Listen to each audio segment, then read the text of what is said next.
রাত গভীর, গাজার আকাশে আগুনের লেলিহান শিখা। বিস্ফোরণের প্রতিটি শব্দ যেন আকাশকে ফুঁড়ে চিৎকার করে জানিয়ে দিচ্ছে এখানে জীবন আর মৃত্যুর মধ্যে কোনো ব্যবধান নেই। ধ্বংসস্তূপের নিচে চাপা পড়া মানুষের আর্তনাদ বাতাসে মিশে গেছে। এক মায়ের কণ্ঠ ভেসে আসছে, আমার বাচ্চাকে বাঁচান। কেউ কি শুনতে পাচ্ছেন? কিন্তু এখানে কেউ কারো কান্না শোনে না। এখানে কান্নার চেয়ে বড় শব্দ হলো ক্ষেপণাস্ত্রের গর্জন। ইফতারের পর ক্লান্ত শরীরে একটু বিশ্রামের আশায় যে পরিবার শুয়ে পড়েছিল, কয়েক সেকেন্ডের ব্যবধানে তারা ধূলিসাৎ হয়ে গেল। একটি শিশুর ছোট্ট হাত ধ্বংসস্তূপের নিচ থেকে বেরিয়ে আছে, কিন্তু তার শরীরের আর কোনো অংশ নেই। এটা যুদ্ধ না, এটা নিছক প্রতিরোধের বিরুদ্ধে লড়াই না, এটা একপাক্ষিক গণহত্যা। ইসরায়েল এবং হামাসের মধ্যে যুদ্ধবিরতি বলবৎ ছিল। বিশ্ব আশায় ছিল হয়তো কিছুটা শান্তি আসবে, কিন্তু শান্তি আসেনি, বরং নতুন রক্তপাত শুরু হলো। 18 মার্চ রাতে কসাই নেতানিয়াহুর বাহিনী যুদ্ধবিরতি ভেঙে বেসামরিক মানুষের উপরে ভয়াবহ হামলা চালালো। এক রাতে 400 জনের বেশি মানুষ শহীদ হলো, যাদের মধ্যে অধিকাংশই নারী, শিশু, বৃদ্ধ। যুদ্ধবিরতি নয়, বরং সেখানে আবারও নির্বিচারে বিমান হামলা চালানো হলো। এক ফিলিস্তিনি সাংবাদিক বললেন, আমি ধ্বংসস্তূপের নিচে লাশের সারি দেখেছি। কিছু লাশ এতটাই ছিন্ন ভিন্ন যে চেনার উপায় নেই। একটা শিশুর কেবল মাথাটুকু খুঁজে পাওয়া গেছে। এটি কি কোনো সভ্যতার পরিচয় বহন করে? গাজার শিশুরা কোথায় যাবে? সমস্ত শিশুর স্বপ্ন এখানে এক ধ্বংসস্তূপ। একটা শিশু নাম আমাল, তার পুরো পরিবার গত রাতে একসাথে ইফতার করেছিল। সে খুব খুশি ছিল, কারণ তার বাবা বলেছিল, যুদ্ধ শেষ হলে তোমার পছন্দের খেলনাটা এনে দেব। সেই রাতেই এক বোমা এসে তাদের ঘরটাকে মাটির সাথে মিশিয়ে দিল। আমাল বেঁচে আছে, কিন্তু তার বাবা মা নেই। তার ছোট ভাইটি তার হাত ধরে শুয়েছিল, কিন্তু এখন সে নিথর। গাজার প্রতিটি শিশুই এখন এতিম। তারা আর বাবা মায়ের গল্প শুনবে না, তারা স্কুলে যাবে না, তারা আর খেলতে পারবে না। তাদের জীবন এখন একটাই, জীবন থেকে পালাও। এই বর্বরতা কি প্যারিসে ঘটলে বিশ্ব চুপ থাকতো? আর যদি লন্ডন, নিউ ইয়র্ক বা প্যারিস, বার্লিনে এমন একটা হামলা হতো, তাহলে কি বিশ্ব এতটাই নিশ্চুপ থাকতো? যদি প্যারিসের শিশুদের উপরে বোমা ফেলা হতো, তাহলে কি জাতিসংঘ শুধু নিন্দা প্রকাশ করত? যদি ওয়াশিংটনের হাসপাতাল ধ্বংস হয়ে যেত, তাহলে কি বিশ্ব চুপ থাকতো? যদি লন্ডন শহরে একটা স্কুলে 300 শিশু নিহত হতো, তাহলে কি বিশ্ব উদ্বেগ প্রকাশ করেই থেমে যেত? না, তখনই বিশ্ব মানবতা জেগে উঠত, তখনই জাতিসংঘ চিৎকার শুরু করত। কিন্তু যেহেতু এই হত্যাযজ্ঞ গাজায় হচ্ছে, তাই বিশ্বের বিবেক ঘুমিয়ে আছে। কিন্তু এই নীরবতা কি চিরকাল থাকবে? একজন বাবা তার মৃত সন্তানের নিথর দেহের পাশে বসে আছে।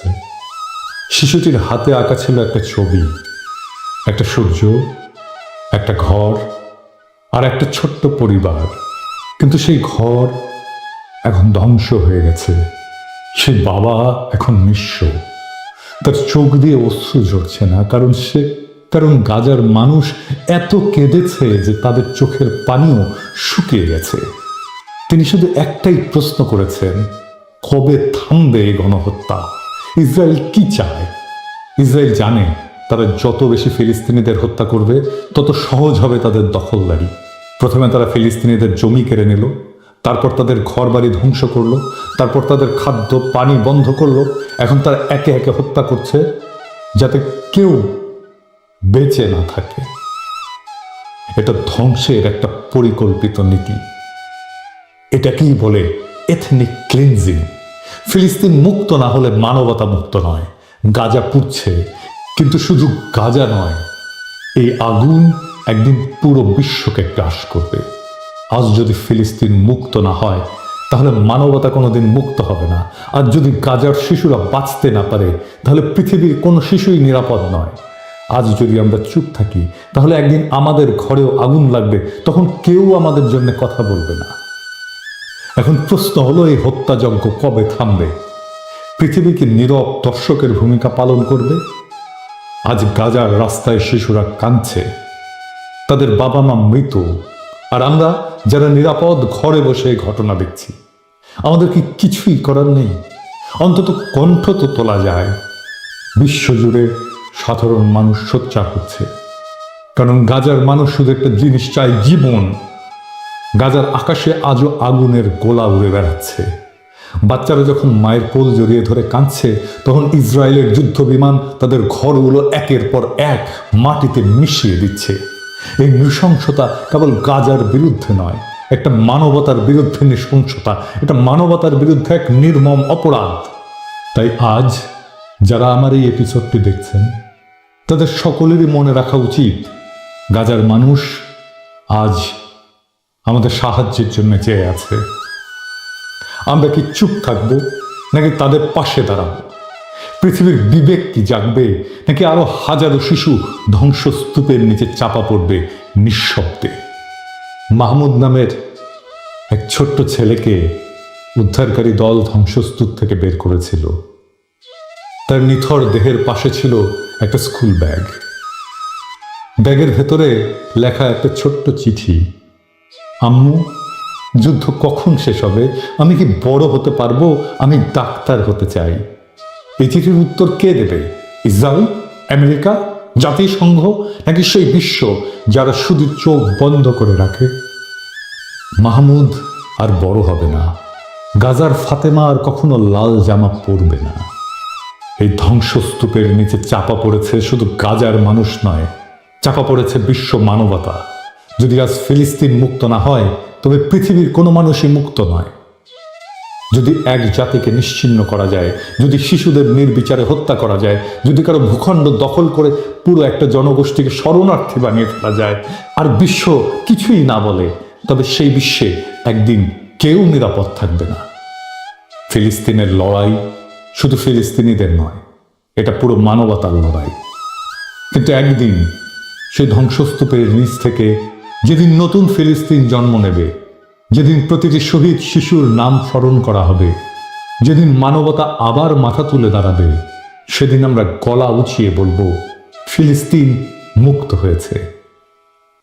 আর সেদিনই মানবতা মুক্ত হবে। ফিলিস্তিনের স্বাধীনতা ছাড়া আমাদের স্বাধীনতা অর্থহীন। একদিন ঠিক ফিলিস্তিন মুক্ত হবে। একদিন সূর্যের স্বপ্নের শান্তির ভোর আসবে। একদিন পৃথিবীর মাটি, আকাশ, বাতাস মধুময় হবে। সেই দিনের অনাগত প্রজন্ম আমাদের অক্ষমতাকে, আমাদের কাপুরুষতাকে, আমাদের স্বার্থপরতাকে ক্ষমা করো। হে মহান সৃষ্টিকর্তা, তুমি আমাদের ক্ষমা করো। তুমি বৃথাই আমাদের শক্তি দিয়েছিলে। এই দীনতা, এই কাপুরুষতা, এই অক্ষমতার দায় আমরা নিলাম। Free, free, free Palestine. No more murder, no more lies. ইনকিলাব জিন্দাবাদ।